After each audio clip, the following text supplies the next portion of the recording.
Hey, welcome back everybody. We are back for another day of vExpert Daily. So here we are in Barcelona with quite a few announcements this morning, a couple days into the show, so we got some different events and the floor opened up. We had the welcome reception last night. So we'll kick off as we always do with a few introductions. Welcome back again. I'm Mike Letschin, Field CTO with Nexenta, and been a vExpert for as long as I can remember, and well, it's because I'm getting old. As some of you noticed, so I'm already going to get harassed about this today. So I'm old enough today already. So introductions. Okay, I'm Antonio Amoroso. I come from Italy, and I'm a vExpert from only 3 months. So in the last of vExpert, and I'm a member of VMworld Italy board. Very nice, very nice. If anybody doesn't know you. Well, I'm sure there are plenty of folks out there who don't, and that's okay. So I'm Scott Lowe. I blog at scottlowe.org, at Scott_Lowe on Twitter. Work on the NSX team at VMware. Hi, I'm Kim Botui. I work as a virtualization engineer for a big law firm. I've been actually a vExpert for just barely 1 year, so. Okay, so we got a good spread though, so that's good. So kicking off first, we had keynote this morning. Mm-hmm. We had some announcements yesterday. I think a few of the announcements might have got leaked a little early before they got said today. So we had things for 6.5, we had vSAN, we had some container stuff. I think I'll start with the vSAN one because I think to me it's one of the most intriguing ones. I think it's really cool that we're starting, a lot of industries are very diverse now, and we don't necessarily see that in IT very much.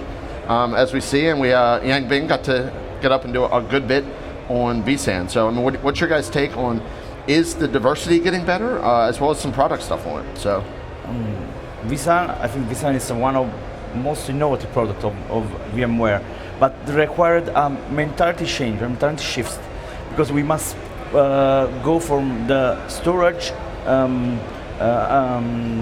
managing from VM managing. We must focus it about VMs. So vSAN introduces a new mode to look at storage. Okay. Really near other product in the market. But I think that we need to, for the user, we need to be a great shift, mental shift. Get where we need to be now, more information technology versus infrastructure technology. Yeah. So I mean, I too was really encouraged by Yingbing Li being up. She was up last year as well, right? Driving the vSAN message then as well. So it's nice to see that continue. I think it certainly is an improvement. There's plenty of room for continued improvement. Of course. In that regard, I mean, we always need to be pushing that, but it's great to see someone like Yingbing, who's just a fabulous technologist, be up there and talk about the product. I think vSAN is maturing really, really nicely. It's nice to see it included in the VMware Cloud on AWS stuff, which was the basis for the the cross cloud on that is going to be interesting. No doubt about it. Storage going in and out of AWS. When everyone looks at the cost of in and out of AWS, is where I'm going to be real curious how much that plays in the real world. It's interesting because we don't really know how that's going to be priced. Just at least I don't know exactly how that's going to be priced yet, because you are running vSphere on dedicated hardware in Amazon's data center. So is the same network transfer sort of thing going to apply? Probably. Is that going to make vMotion to and from your Amazon co-located stuff cost prohibitive? Are we going to start turning down DRS a little bit? Because that could get a little chatty. Exactly, sure. So it will be definitely interesting, and it'll present a new set of challenges for architects and engineers who have to design and manage and support architectures that will span both on-premises data centers and resources. That's another one for you, Al. So we've made sure it has been premises since Saturday when I got here. So. Okay, very good. So you're with the law firm. Are you seeing that are things staying on premises? Well, at the moment, actually, most of the stuff actually stays on premises because of the compliance laws and regulations. A lot of our customers actually want that the data is really secure, which actually with vSphere 6.5 is, for me, really hype. I'm really looking forward to actually implementing all the security features. But about vSAN 6.5, I'm trying to get the company to a state where actually the company drives towards hyperconverged as well. Because hyperconverged ultimately will get us better ready to go hybrid cloud as well.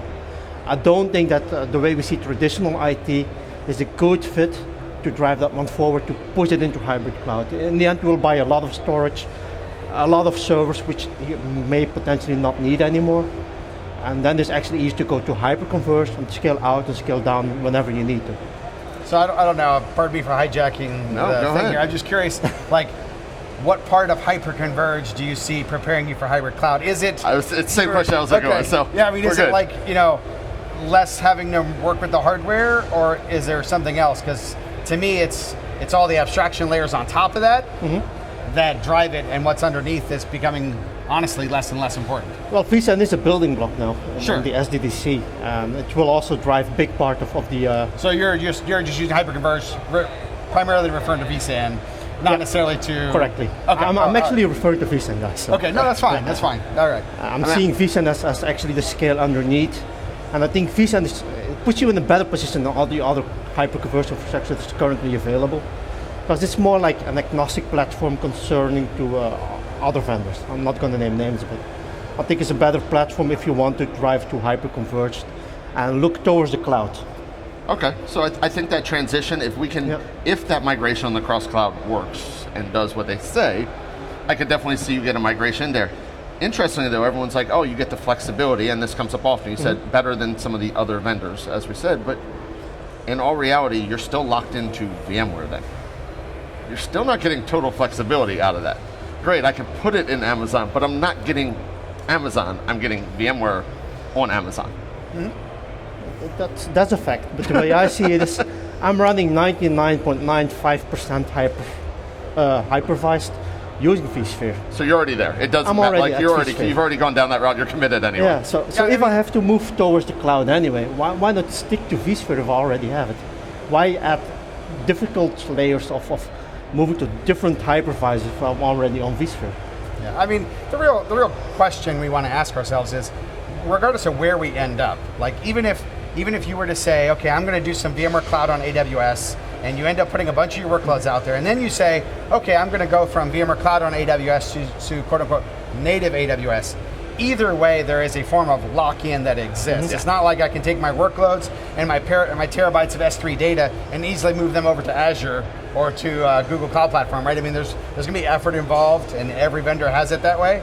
And so the question really becomes, is the risk of lock-in, or does the risk of lock-in outweigh the business benefits that I get from adopting this technology? And if the answer is yes, then it's time to look for something else. If the answer is no, then keep doing what you're doing. And I think we've been talking lock-in for 15 years, yet we all still pretty much are like, you know what, I'll get locked in for the next 4 or 5 years, and then I'll do a migration, just like I've done for the last 15 years. The lock-in isn't that big of a deal realistically anymore for most people. I mean, honestly, to me, it's just one of these token complaints, like, oh, I want to avoid lock-in. Yeah, okay, whatever. Okay, sure. So now the floor was open last night. What did you guys think of the show floor? Did you get to walk the floor at all for the vendors and see any of the vendors? I did hear one my favorite comment I heard about the floor was that VMworld is now containerized because they put all the vendors in containers. If you look at the booths, they look like they're in little containers with the sides cut out. I don't think there's as many vendors this year. I actually thought the show floor was larger this year than last year. Really? I did. I don't know if it's because last year the show floor was up here. Between booths? Yeah, there's a lot of room between booths, but last year, if I recall correctly, the show was actually up here where we are. Last 2 years it was in this space, Hall 8.1, and so the other stuff was down there, and so now it's down there, and we're up here. It for some reason it felt like there were more vendors there. I don't know. I walked the entire floor, every aisle, every corridor, just to see everyone. Felt like there's more, but that's just a subjective. Anybody that jumped out at you? No. Not that there's anybody wrong, but I mean, nobody knew. Nobody jumped. Normally I like coming to the show here because there's some small startup or something that's a European startup that I didn't know about. I just haven't seen that one yet, and maybe I just didn't see them. But whether it's too expensive for a startup to come and has the show gotten priced out for that market, I'm not sure. But nobody jumped out at me so far. I think that I see a lot of vendors and the ecosystem of VMware is expanding continually. So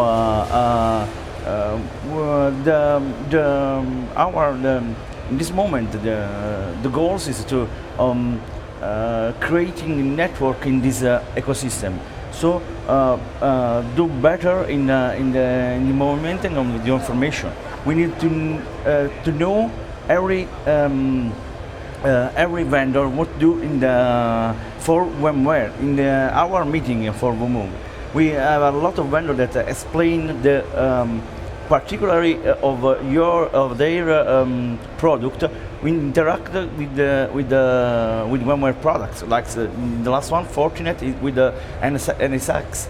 So the vendor is a great part of VMworld and a great part of VMware ecosystem. Did you get to walk the floor at all? Yeah, I did it a little bit, but I didn't really visit any, what should I say, I visited a couple of booths, but mostly the most known ones and not really the smaller ones. So. Did you kind of go to the ones you already knew those guys, you just wanted to get stuff? Were you getting updates? What was your goal kind of walking the floor other than you should walk the floor, you're here? Well, there's also the technology that I want to look into, like for VDI, see actually who's into VDI and what I can get out of it. Maybe to see if there's a fit for me. For example, Login VSI, I really love the product Login VSI. It's one of the projects I'm starting to look into, so I wanted to head over to the booth, have a chat with the people, see how they see things, how they think I should run things to get the most out of their product as well. So I think that you kind of hit the nail on the head on one of those things, is to see the people over there. And I think one of the big advantages of coming to a VMworld is the people you get to interact with directly, where, yeah, great, I can get, my sales rep will come out for X company. I don't get to talk to the PM on that product. I don't get to talk to somebody that's actually had impact on it and can shift it. Yeah. Are you guys still seeing, I know it's been consistent for a few years, are you still seeing those are the people you're getting to meet when you come here that's really making the value of coming to the show? For me personally, I think it's, to me, more important to get to speak with technical people. People that you normally never really see. Of course, a lot of changes becoming a vExpert. You have the vExpert Slack. You have also Twitter, where people are really approachable. But it's still different to actually see people in real life, pull them in, ask them a few questions. Yeah, no, I mean, the people are, for me, are the primary reason I attend. Right. I mean, it's interesting to see this sort of a maturity curve of VMworld attendees. Like when you're early in the VMware ecosystem, you come because there's a lot of knowledge, there's a lot of information. You can sit in a technical session. And the first time you come, you book your entire scheduled sessions and realize that is not the way to do VMworld. You know? You just fill your schedule up with all technical sessions, and you're running around crazy, just like a sponge taking it all in. It's great, right? But then as you move up here a little bit, you're like, okay, I know most of this stuff already. I've used it. I've done it in production. Now I want to come see people that I know that I want to meet up with again. I want to talk to PMs, or I want to talk to engineers, or whatever the case may be about the product. Where is it going? What are you doing with it? What are the use cases you're seeing? So on and so forth. And maybe there's a new feature or a new technology they're introducing that you want to come and you want to bone up on, and that's where it goes. So there's a kind of a shift in depending on how long you've been in the community and how many VMworlds you've I really attended. agree. It's my second VMworld. My first one, I full my agenda of a session. I would say running like a crazy from the other. Absolutely. So, Absolutely. Now it's really different. Now I want to know more people than I can. I want to talk with more people, so I want to understand what exists in the other part of the world, in Europe, and so and we want to give back a lot of things that I get from the community. So I think now at VMworld like a big community of events, no a technology events. Now for me it's this. Last year I running like a crazy for seeing all the session I can. Now, no, it's a little different for me. So I think that actually leads, we had a quick discussion right before on some of the parties. And specifically last night, so Veeam had their known party that's always big, as just a crazy party in Europe every time. And I don't know if you guys noticed Veeam's 18-wheeler. Did you see their semi truck? They have a semi outside of the show floor with a lounge in it. I don't quite know the business value of having a semi with a lounge in it, but they have one. And one of the comments about it was he was expecting a VMworld party to have more of a network capability that you could talk to people. You go to the Veeam party and it's a club. Like it is, you're going to a club at that point with way too many guys. It's true. I mean, is there a value in some of these? Is there a real value, do you think, for these vendors in these huge parties, or would there be more value and you guys have more interest in that company if it was a chance to do more of the networking? It was smaller events, but then would people complain? What do you guys think about how some of the events have kind of grown over time within the... Well, I mean, from my perspective, I'm not a huge party person anyway. Like I don't go out and I don't go out and get drunk and whatever. I know it's hard to. I know. Imagine that, right? Crazy. Who would have thought? So if I'm going to go and spend the evening, I want to be able to actually have a conversation with somebody, right? Yeah. And it doesn't have to be. I'm not talking like some quiet lounge or whatever. I mean, it can be wherever you can have something going on. But I don't want the music to be so loud that I have to yell just to try and have a conversation with somebody, right? And so what I typically find is over the last few years, that's been the case. Not just Veeam. I'm not picking on them specifically. Course, right. It's all the events, and it just gets so loud and so overpowering that you can't have conversations. And if you're not going to have conversations, there's not a whole lot of point in being there, in my opinion. So I know, I think a lot of people know I end up working a lot with VM Underground, and we've dealt with that with festivities and things on it. But that even then, that had started small. I mean, there was 50 of us the first year. I mean, and last year it was over 1,000 people. This year it was almost 500 people. Rockstar was 500 people plus. I kind of feel like at that point, it's really hard to have those conversations. I think Rockstar actually, there was a good ability. It wasn't as crowded, so there was a good. Well, the VM Underground event in the U.S., I think you guys took a lot of flack for having that kind of cover fee, right? Surprisingly, we got flack for it, and when people got there, almost everyone was like, "Yeah, we're surprised you've never charged us before." Well, what I was going to say is, I think that actually it's hard was to put really on a party nice, for 1,200 people. That was not really lie. nice because it's not cheap. because the people that showed up were the people who wanted to be there, not just showing up for free alcohol or free food, and therefore you could actually have some quality conversations. Even though there's a lot of people there, the people who were there wanted to be there and wanted to have conversations. Yeah, I enjoyed that. I thought that worked out well, actually. I was actually pleasantly surprised for an evening in Vegas. At how well it turned out. Yes, the networking parts of party it must be the big one. When there is the right place, or right music, or right sounds, we don't do conversation. So the goals of party go away. We have a party to know other people, to talk about their experience. It's really the best idea of party. So in the year, I think that something goes wrong on this late. So we need to reset this thing and continue to have a networking party and not only symbolic party for marketing. Yeah. What do you think about the events afterwards? Well, I'm not really a big party guy like Scott. I'd rather stick to the smaller parts if there are any that I want to attend to. But most of the times when I'm here, this is my 4th year by the way, I just go out, hang out with a few friends, hit the bar, maybe like a local brewery bar, a craft beer bar, and have good conversations. Have a decent meal, have a couple of good drinks, and then a couple of good actually drinks, have a good conversation. Meal and good conversations. Yeah, and I think like the vExpert party of yesterday. Yesterday, the vExpert party is really party of so I didn't war. get to make that yesterday, unfortunately. I ended up at a dinner with colleagues, so I didn't end up there. So how did that go? Well, I mean, you said you made it. Did you guys make it to the vExpert? I did not. I did not either. It's always too many things at one time. It's impossible to make everything, I think. So as we're going, there's few other things outside sessions we've talked about. I mean, you've got hands-on labs. Do you guys find yourself using the hands-on lab while you're here? Or is it nice that they're here and then you can use them later? I don't use them when I'm here. Do you use them later? Occasionally. I don't use them that much at all, honestly. I think that's part of that ramp up too. I think that when the first couple times you're just getting in, you use them. Once you've been dealing with it long enough, when you have the issue, you call the guy that's in charge of that product and be like, why is this not working? Right.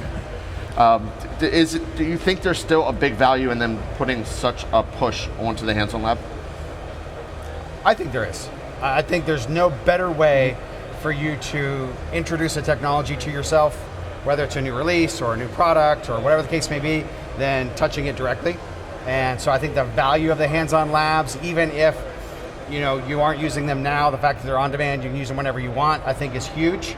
And it's just kind of a convenience factor to have a bunch of workstations here at the show where people can come and say, okay, I'm just going to pop over here real quick in between sessions and take a look at 6.5 or take a look at N6. Pop over real quick when it ends up being a 2-hour lab isn't like. Yes. I think there needs to be a balance. Could we do a better job of letting people do that sort of pop in? Yeah, probably, right? But the idea is nice. Right. So I think there's value. Yeah. The thing I really like about hands-on labs is there's the expert-led hands-on labs. This is really great. If you have any additional questions, you can just walk up to the people. They're really approachable. If you have any questions whatsoever, somebody is available to you, will give you the answer that you need. Which is very hard to do when you're sitting at home, at your desktop, trying to figure out the new stuff. Yeah, when you're trying to figure out that issue, you don't have the guy who can be like, excuse me, that doesn't work when I'm sitting at home. For some reason, no one answers. I don't know why. So I think I saw a tweet come out from the VMworld account that said that all of the attendees are getting a free copy of either Workstation or Fusion. Right. Yeah. That's correct. So I find that interesting after the shift on the Workstation and Fusion teams over the staffing of those teams over the last year or so. Do we still think those are still going to be the kind of the entry platform products for VMware for the foreseeable future? Well, so I guess this is a question the company has to answer, and I'm not privy to what that answer is going to be, right? Yeah, don't answer it on behalf of them, of yeah, course. Unfortunately, anything I say is not Nothing on on behalf of them. Right? Yeah, it's just me, right? Yeah. But one of the things that really fueled VMware's growth in the early days was developer adoption, and Workstation, and then later Fusion, were kind of the vehicles whereby that happened, right? So I think the company needs to decide as a whole how they want to approach that market, and if they still want to continue to pursue that market. And if so, I know the company is committed to those product releases, right? And that's fine, because there's they just released 8.5 on the Fusion side, 12.5 on the Workstation side, which had a number of security fixes and other performance improvements. So the company just has to decide, what do they want to do with that moving forward. There's some interesting organizational things like BUs being treated as cost centers when they really should just be given away to bring customers in. Yeah. I don't even know how the sausage is made. No. I mean, do you guys use Workstation and Fusion on a regular basis, or do you end up connecting into labs and into your own systems right now anyway? And we may be the exception to the rule on that. Sure.